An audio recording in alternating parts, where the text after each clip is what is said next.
चाणक्य अपनी नीति शास्त्र के लिए जाने जाते थे। दूर दूर तक विदेशों में लोग उनकी नीतियों का लोहा मानते थे।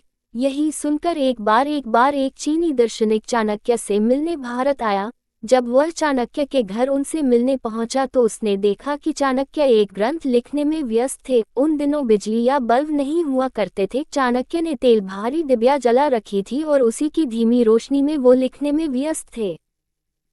चाणक्य ने जैसे ही आगंतुक को देखा, उन्होंने जल्दी से अपना कार्य समाप्त किया और जो लैंप अभी जल रही थी उसे बंद कर दी और एक नई लैंप जला दी। दार्शनिक ने सोचा कि ये भारतीय लोगों का आगंतुक का सम्मान करने का कोई रिवाज होता होगा। उसने जिज्ञासावश चाणक्य से पूछा कि आपने जलती लैंप को बंद क्यों किया और फिर से नई लैंप जलाने के पीछे क्या कारण है?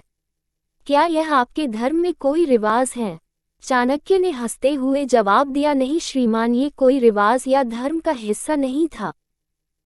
चाणक्य ने कहा कि मैं एक ग्रंथ का सृजन कर रहा था और उस डिबिया के तेल का जो पैसा है वो मुझे राजकोष से मिला है, लेकिन जब मैंने लिखने का कार्य समाप्त किया तो उस डिबिया का जलना मेरे देश की संपत्ति का नाश है जो मैं नहीं सह सकता, और जो दूसरी डिबिया में जो तेल है वो मेरी खुद की कमाई से खरीदा है। मैं अपने स्वयं के कार्य के लिए देश की संपत्ति का हनन नहीं कर सकता। इतना सुनकर चीनी दार्शनिक चाणक्य के आगे नतमस्तक हो गया कि धन्य है ये देश भारत जहाँ इतनी महान सोच वाले व्यक्ति रहते हैं। इसीलिए भारत को जगत गुरु कहने में कोई दो राय नहीं है।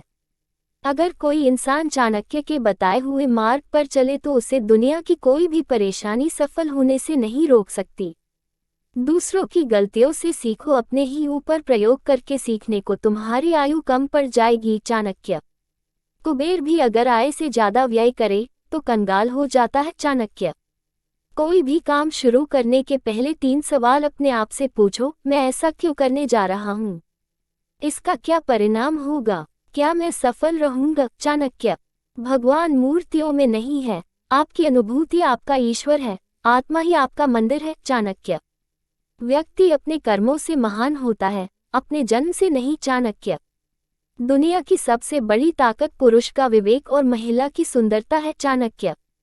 अज्ञानी के लिए किताबें और अंधे के लिए दर्पण एक समान उपयोगी है। चाणक्य।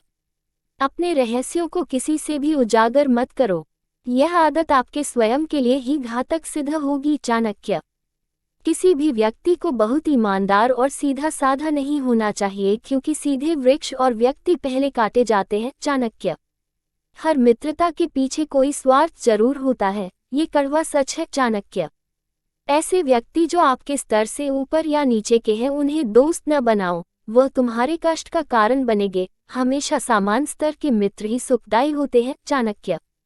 संसार में न कोई तुम्हारा मित्र है न शत्रु, तुम्हारा अपना विचार ही इसके लिए उत्तरदायी है। चाणक्य। फूलों की सुगंध केवल वायु की दिशा में फैलती है, लेकिन एक व्यक्ति की अच्छाई हर दिशा में फैलती है। चाणक्य। सांप के फन, मक्खी के मुख में और बिच्छू के डंक में जहर होता है, पर दुष्ट व्यक्ति तो इससे भरा होता है। चाणक्य। वह जो हमारे चिंतन में रहता है वह करीब है, भले ही वास्तविकता में वह बहुत दूर ही क्यों ना हो, लेकिन जो हमारे हृदय में नहीं है वो करीब होते हुए भी बहुत दूर होता है। चाणक्य। अपमानित होकर जीने से अच्छा मरना है। मृत्यु तो बस एक क्षण का दुख देती है, लेकिन अपमान हर दिन जीवन में दुख लाता है। चाणक्य। परिश्रम वह चाबी है जो किस्मत का दरवाजा खोल देती है। चाणक्य। चंद्रगुप्त। किस्मत पहले ही लिखी जा चुकी है, तो कोशिश करने से क्या मिलेगा? चाणक्य। क्या पता किस्मत में लिखा हो कि कोशिश से ही मिलेगा। चाणक्य। जो व्यक्ति शक्ति न होते हुए भी मन से हार नहीं मानता, उसको दुनिया की कोई भी ताकत हरा नहीं सकती है। चाणक्य। अपने ईमान और धर्म बेचकर कमाया गया धन अपने किसी काम का नहीं होता, अतः उसका त्याग करें, आपके लिए यही उत्तम है। चाणक्य।